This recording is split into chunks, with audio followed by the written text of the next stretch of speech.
Hey, it's Kids. Welcome to the Forgotten City, a game that started as a Skyrim mod and became so popular the developers made it into a standalone game. I know this is a bit different than my usual videos, but I've been planning to play this game for a bit, and I wanted to share it all with you. If this game looks up your alley, consider playing it before you watch this because I'm going to be spoiling everything in the game.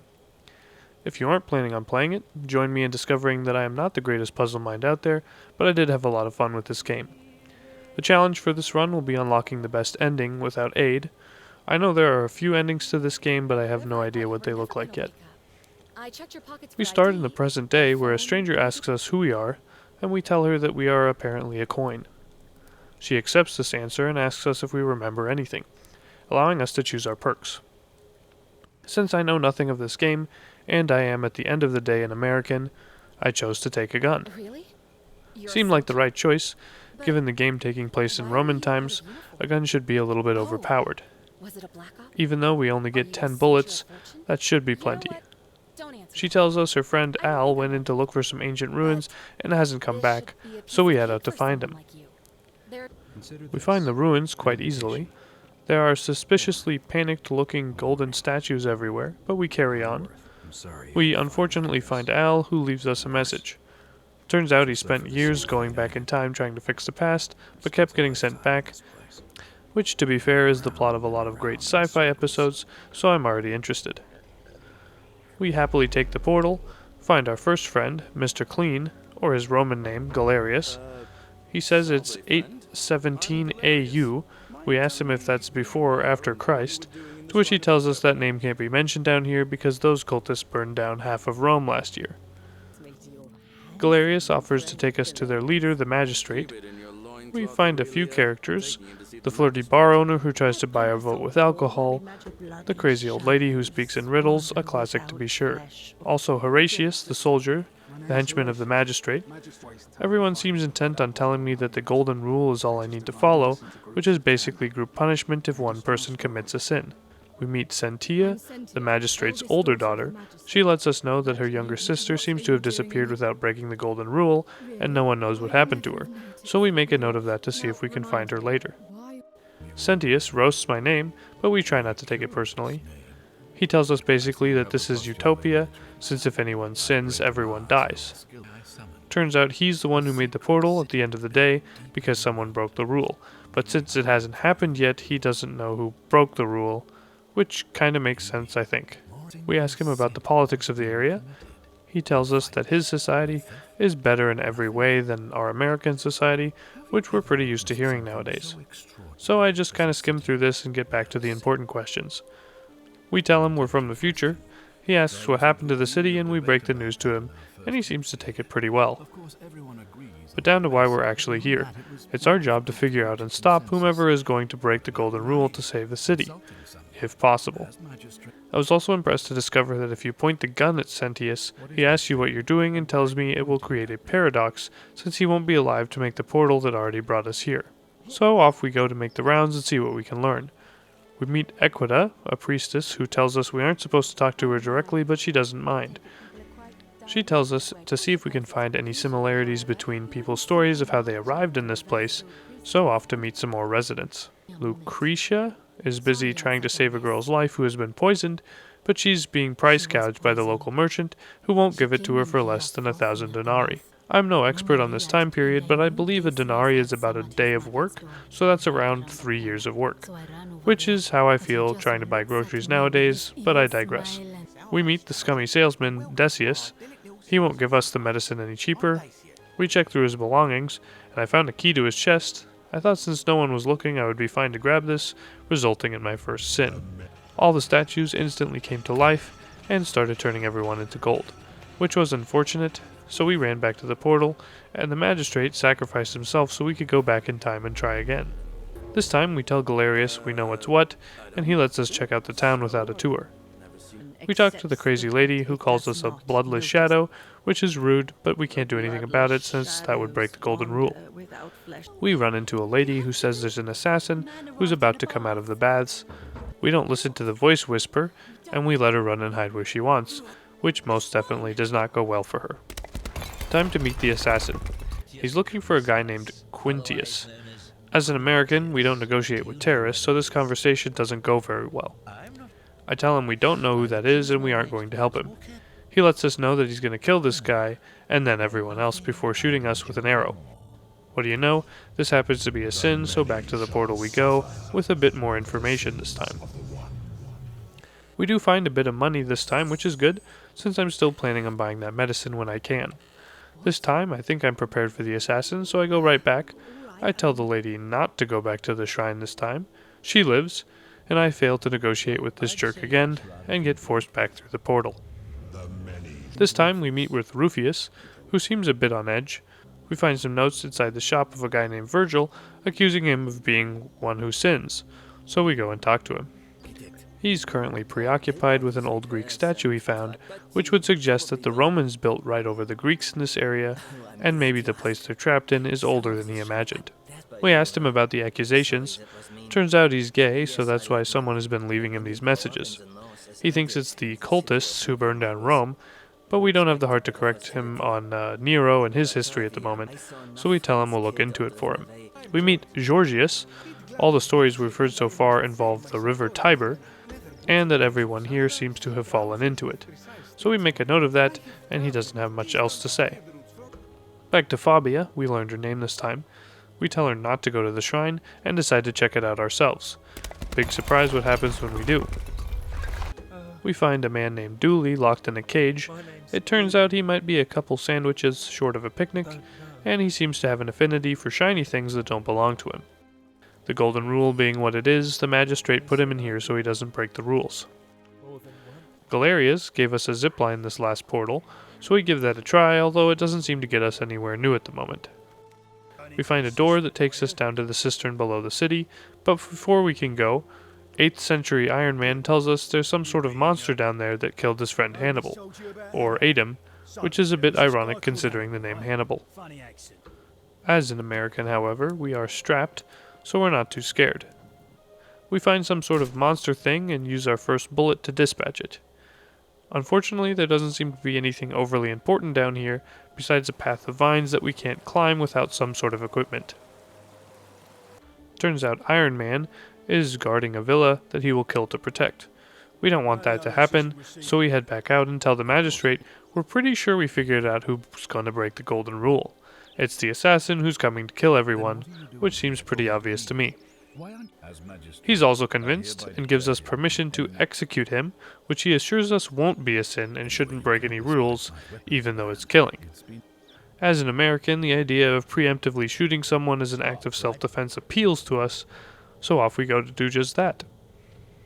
So I decide that maybe if we lie to the assassin, he'll walk away and we can execute him.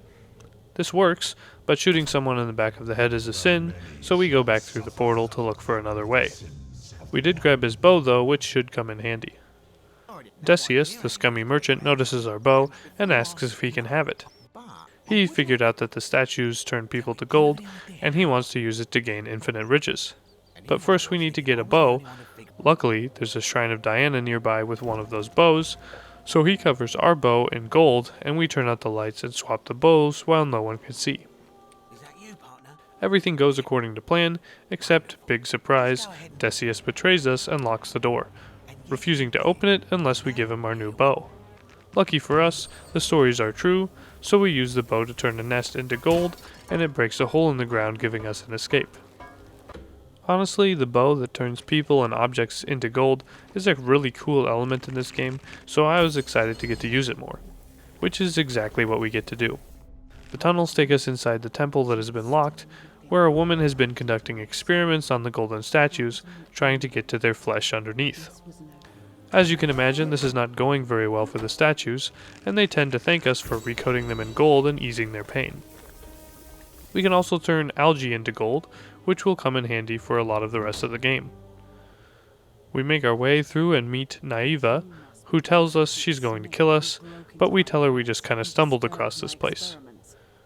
She tells us the story of her love, the statue, who is in constant agony. We tell her we have the solution for her, and she eventually lets us help. After that, she gives us a key to a chest in her old shop where the new healer is working, and we go back and confront Decius, who acts like it was an accident. Since we can't kill him, we instead use the money we found to buy the medicine from him and give it to the healer. We also unlock the chest, which gives us a recipe to cure rheumatism, which we take over to Rufius to help him out, hopefully taking the edge off for him. Once again, we get the okay to dispatch the assassin, but this time I have a better idea. I tell him that the guy he's looking for is in the shrine, which he falls for, and then the shrine falls on him. Thinking I've probably stopped the golden rule from being broken by the assassin, I take my new golden bow back into the cistern to try climbing the vines I couldn't climb earlier. Much to my surprise, we find Scintilla, the missing daughter of the magistrate. Turns out she was trying to escape, and he, the magistrate, put her in there. He's known of a way out the whole time. He was holding it from everyone because he liked being in power. He wanted us to keep looping in time until we finally gave up and ended up like Al. That's right, he remembers the loops. Somehow when he activates the portal he remembers everything so well, so he's been living in the same day over and over for who knows how long. He hits us with the classic villain line, "What are you gonna do about it?" Scintilla takes the opportunity to have a warm moment with her father, grabbing his key and getting ready to make an escape. However, since we killed the guy who brought us, we create a paradox. We disappear in some light and find ourselves with Al, who tells us he's been reading the stories of a strange hero who appeared and helped Scintilla escape before everyone else died. We use the aqueducts to escape with Al and find the stranger outside. She gives us a tablet from Scintilla, thanking us for helping her, and we get ending 2 of 4 for the game. I was surprised that the game was technically over, but I could tell I needed to go back and get the true ending, since there were a lot of questions I still had. So this time we tell Scintilla we have to keep her locked there, and we gather up the others for the big escape. I realized there were vines growing outside of the big shot's house that was being guarded, so we climbed up them and confronted him. Turns out he's Malleolus, or better known as Quintius, the guy the assassin is looking for. Or at least, we know it is, because of the color of his eyes, but we can't prove it yet, so we'll just do what we can for now. Anyway, after saving Fabia, she told us she saw who was harassing the shopkeeper for being a sinner, someone with shiny armor, which narrows it down at least a little bit. Rufius hits us with the prove it, which basically means it has to be him. But he's right, we can't prove it yet. So we search through his house in the slums and find some partially written threats. Not the brightest guy, just leaving these around. We confront him. He blames the rheumatism on it, which is pretty wild, but he says he'll stop since we acquired him a treatment for that after dealing with the Golden Peeling Lady's House of Horrors earlier. We make our way up to the top of the unnamed temple, come across a lady named Octavia who gives us another clue about how the people all arrived here. It seems they all had a coin. In the middle of this though, Ulpius, behind her, decides living as a wage slave is too much for him, which is a little bit too relatable, and says goodbye to the world. But more importantly, goodbye to his love Scintilla. This time, we have a new option to just tell Galerius to do the quest for us, which for me was great. It makes this part a lot less tedious. We go back and try and stop Ulpius from jumping, telling him we know about Scintilla, but even that isn't enough to break the life of servitude he has to our two-faced, two-eyed friend. Speaking of two-faced, we go back and talk to the magistrate to see if he has anything or lets anything slip. He doesn't, but we're on to him. We go back to the priestess with our findings, and she tells us to follow her to the bathhouse, because she's uncovered something important. Or maybe she's about to uncover something important, if you get my meaning. It is ancient Greece after all. Unfortunately, we just get to look at a mural with her. Turns out the mysterious stranger we met on our way to this place is known as Karen, who ferries the dead to the underworld. This isn't exactly great news for us, considering that she brought us here. With this newfound knowledge of us being in the underworld, we start scheming a way to take out Pluto, the god of the underworld. She thinks we should try and get an audience with him, and believes he lives up in that temple that we aren't able to get in currently.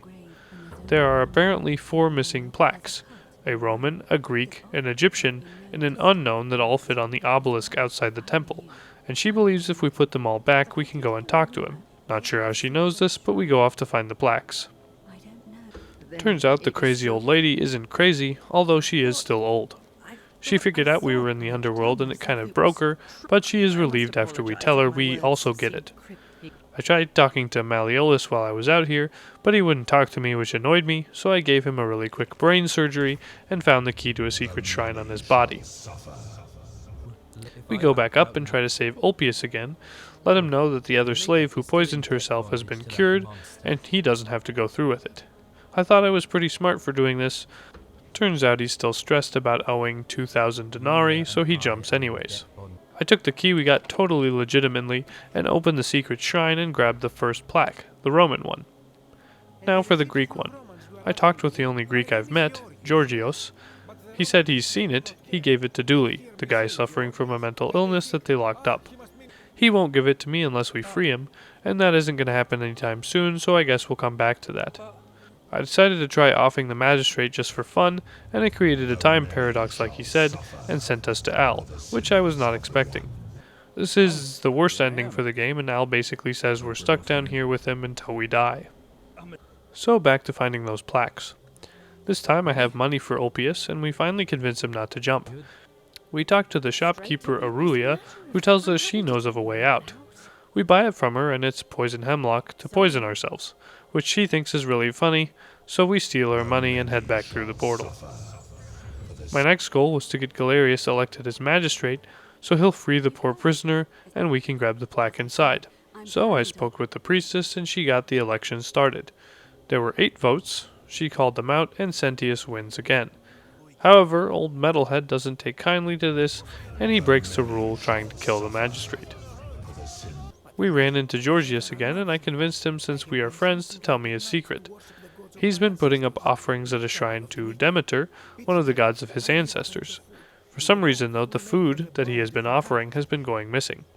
We went to investigate and found a whole network of hidden tunnels leading to a brand new area where an old hermit was hanging out. He seemed oddly calm about our arrival, and he knows where our next plaque is. Turns out he won't give it to us unless we engage him in a philosophical debate. My version of a philosophical debate is agreeing with what I think he wants me to say until he gives me what I want, which I guess is just called manipulation, but it works, and he tells us the plaque is further down into the catacombs with an Egyptian man who has been missing from the town for weeks now.